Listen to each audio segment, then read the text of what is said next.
Hi అండి. Breakfast చేద్దామని చెప్పేసి కిచెన్లోకి వస్తే దోశ పిండి ఏమో కొంచెమే మిగిలింది.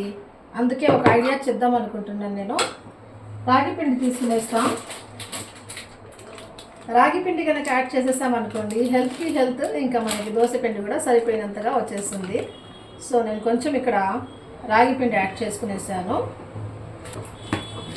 వాటర్ కూడా యాడ్ చేసుకుంటాను కొద్దిగా.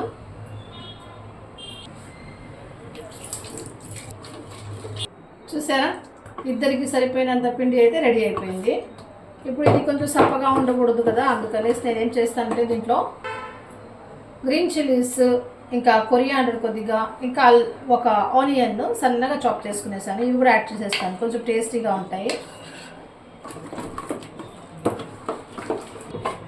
మనం ఎప్పుడు కూడా మామూలు దోశలే వేసుకుంటూ ఉంటాము, అలా కాకుండా అప్పుడప్పుడు ఇట్లా రాగి జొన్న పిండి కలిపేసి వేసుకున్నాం అనుకోండి, మనకి చాలా హెల్త్. అందుకనేసి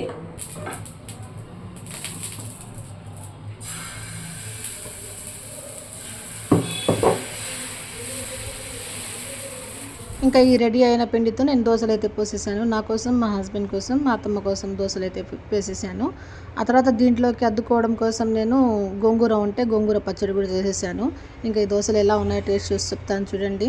దోశలు అయితే చాలా స్పైసీగా, క్రిస్పీగా, చాలా టేస్టీగా ఉన్నాయి. ఇంకా బ్రేక్ఫాస్ట్ చేసుకున్నాక ఎండ చూస్తే బాగా కాస్తా ఉంది. ఎండకి మిరపకాయలు ఆరబెట్టాను నేను. ఇంకా చిల్లీ పౌడర్ ఆడించాలి. ఇదండి వ్లాగ్. నచ్చింటే లైక్ చేయండి. బాయ్.